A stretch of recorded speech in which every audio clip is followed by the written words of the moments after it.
Hello, my name's Ethan. Make sure to check out my website, ethanren.com. From there, you can find links to all my various socials. We are currently live. You could be here asking me questions. I like making content on Instagram, Twitch, YouTube, Discord, Reddit, Twitter. So wherever you might be seeing this, make sure to follow and subscribe if you'd like to be notified when we go live next.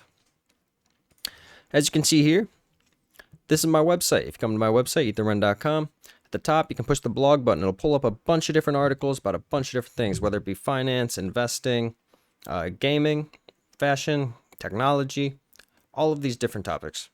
Things that we also cover in our Discord, so make sure to consider joining our Discord. As you can see here at the bottom right hand of the screen on every page of my website, if you click this, it will pull up my Discord. You do not have to sign in. You do not have to download anything. You do not even need to make an account to be able to browse it in its entirety. It's completely free. Just by clicking, you're able to open up. This is the main text chat channel. It's like one of the first channels you see. But if you come up here in the top left, click the little hamburger, it'll allow you to look through any of the channels that are freely available on our Discord, including the news alerts channel, for example, CNBC. This channel gets regularly updated with the news from CNBC automatically every day, so you can stay in touch with all your favorite media outlets. Or maybe you want to click the bullish charts channel in the stock bots category, and then you can see some of the different things we've been potentially investing in. You click on the picture, click this little open original, and it'll pull up the full size picture in a different tab. The website's pretty cool. As you can see it as I scroll through it. It covers information about some of the electronically traded products we cover on this channel from their top holdings. Every page also has their own unique YouTube video in there, so make sure to watch those as well. And at the very bottom, you're actually able to leave comments. Let me know what you like. Let me know what you don't like. Recommend that I cover something maybe. I'd be more than happy to. Just ask. Again, this is my YouTube channel. If you don't already, make sure to subscribe. Everything you see in these live streams eventually makes it to the YouTube channel in the form of like a highlight or like a 10-15 minute video. So what is it we're going to be covering today? We're going to be covering the time value of money. This is a core financial concept, something I wanted to bring up. This is from channel Binance's Club. I don't really watch him regularly, but let's see what he has to say about the time value of money. Hello, dear friends. Today we will talk about the time value of money, TVM. The time value of money, TVM, is a concept that states it's better to receive a sum of money now than the same sum in the future. This is because you could invest the money, giving you a return. One of the core roots for time value of money, when you hear this concept being coined, is money has value, right? And you're constantly fighting against inflation while simultaneously offset by opportunity costs that you could be making. Every time you place an investment, it's not just about where you placed it and how much you got. It's about where you could have placed it and how much you could have gotten. So at a base level, everyone has this potential to invest money in like the S&P or like QQQ. And let's say they have an average return of 9 to 10% per year. By getting that money up front, you are able to invest that now, and 1 year down the line, it would be 110 potentially. Now, as compared to had you received that money a year from now, you would only have the $100. Not only that, accounting for potentially inflation, that $100 may be actually the equivalent of maybe $99 or $98. People often overlook the idea of things like inflation when it comes to the value of money, right? Money is constantly depreciating in value, just invisibly. It's hard for the average consumer who doesn't, fixate on finance and financial theories all day, right? To see this in real time. They go to the store, they have a $1 bill, they buy their candy bar. They don't go to the same store one day and all of a sudden their $1 bill is not called a $1 bill. It's now a 99-cent bill. It's not a 98-cent bill. No, it just goes further. They're able to buy less at the store. So when they're looking at their bank account and see the number and it's staying flat, or they're used to just handing over a singular dollar bill, they don't really see this concept of a depreciation of value of currency in real time. So it doesn't really click with a lot of people, but it is depreciating. You're just requiring more of it to make the same purchases. Steps can be taken further to look at a future sum's present value and a present sum's future value. TVM can be mathematically represented with a selection of equations. Compounding can also be added, and inflation is also commonly considered when making TVM decisions. How much we each value money is an interesting concept. It may seem that some people value it less than others. Others are willing to work harder for it too. While these concepts are pretty abstract, when it comes to valuing money over time, there is, in fact, a well-established framework. If you're wondering whether to wait for a larger end-of-year raise or get a smaller one now, the time value of money is a great principle to learn. The time value of money, TVM, is an economic financial concept that states it's preferable to receive a sum of money now than an equal amount in the future. Within this decision is the idea of opportunity cost. By choosing to receive the money later, you miss the opportunity to invest it in the meantime or use the money for some other valuable activity. Let's look at an example. You loaned your friend $1,000 a while back, and they've now got in touch to return it. They offer to give you the $1,000 today if you pick it up, but tomorrow they're going on a round-the-world trip for 1 year. However, they would give you the $1,000 once they're back in 12 months. If you're feeling particularly lazy, you may wait 12 months. But the TVM means you'd be better off picking it up today. Within those 12 months, you could put it in a high-interest savings account. You could even wisely invest it and make some profit.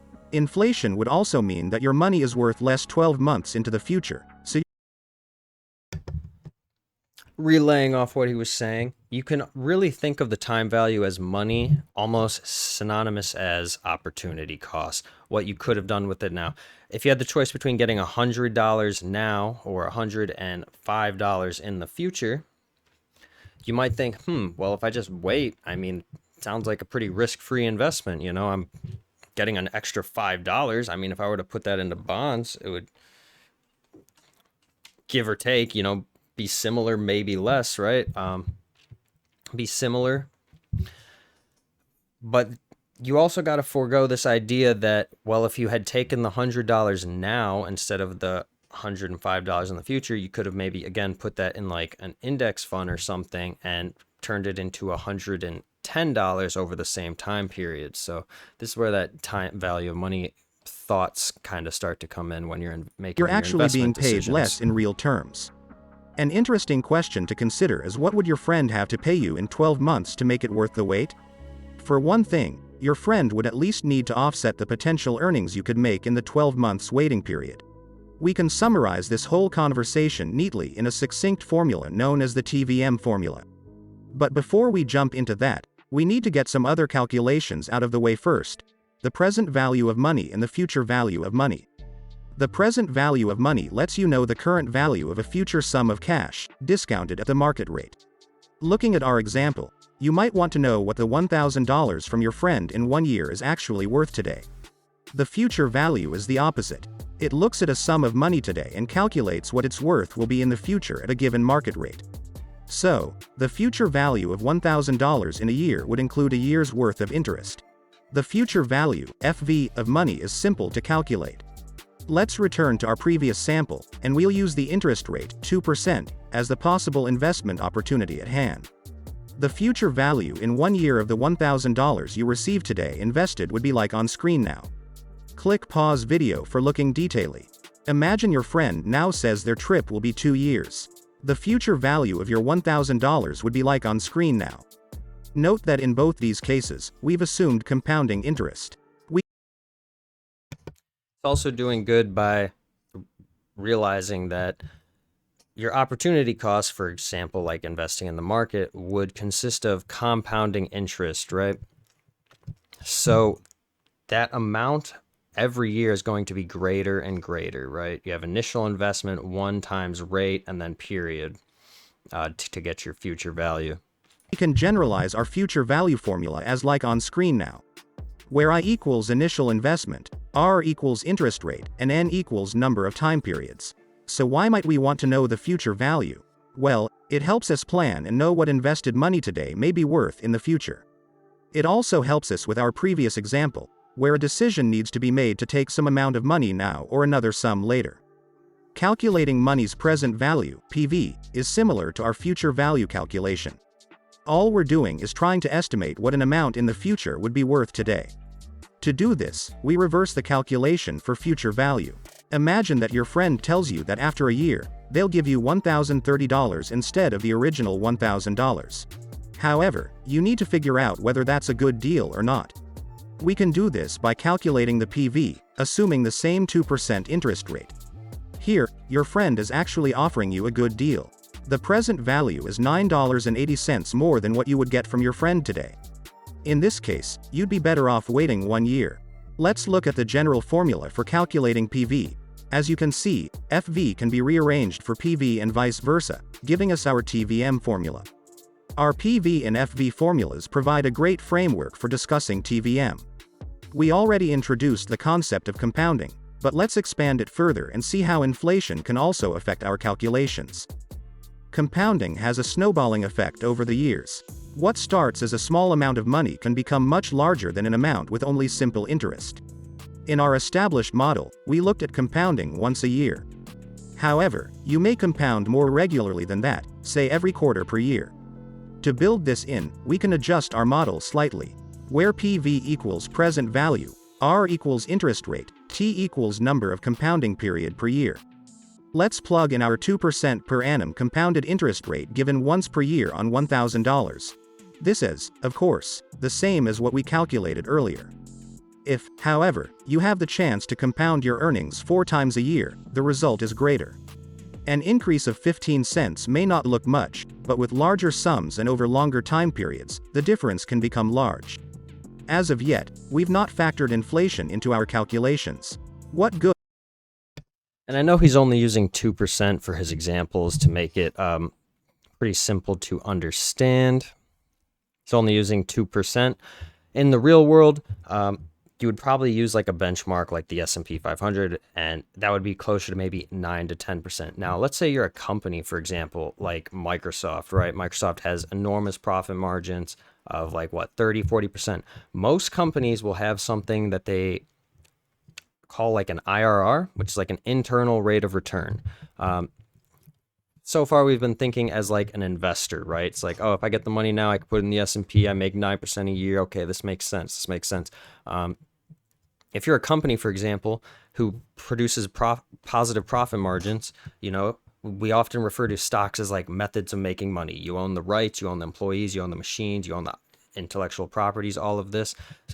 And for every dollar they invest and run through this business, right, they get dollar plus per profit margin out of it. So an internal rate of return for Microsoft might be like 30%. So if you were to take that money to Microsoft, run it through their business, and then get 30% out of it, that would make this 2% that he's doing closer to maybe 15, 20, 30%, depending on the company you're talking about, right? So every company would have their own rate of return depending on their operations and what they're used to getting. And this internal rate of return would not be seen as like a typical portfolio investment, right? It would be seen as like a physical investment, like they're buying land, like they're buying machines and getting this rate of return. They're paying employees who are making a product and getting this rate of return. Large. As of yet, we've not factored inflation into our calculations. What good is a 2% per annum interest rate when inflation is running at 3%? In periods of high inflation, you may be better off plugging in the inflation rate rather than the market interest rate. Wage negotiations are one place where this is commonly done. However, inflation is a much trickier thing to measure. For one, there are different indexes to choose from that calculate the increase in the price of goods and services. They commonly provide different figures. Inflation is also fairly hard to predict, unlike market interest rates. We have videos on my channel covering both inflation, multiple videos talking about like CPI and all that. We have multiple videos talking about interest rates as well. I highly recommend you go watch them if that's something you're interested in. In short, there isn't much we can do about inflation.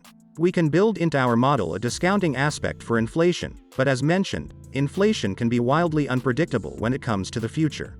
How does the time value of money apply to crypto? Oh, dear friends, if you want to trade on spot market or trade futures on All right. Don't make me regret watching your video. Okay, so that was a pretty good video talking about the time value of money. This little dog's kind of funny. Again, from Binance Club. This is first time watching his channel. Pretty good. We're going to move into our next bit of content here. Give me one moment, guys.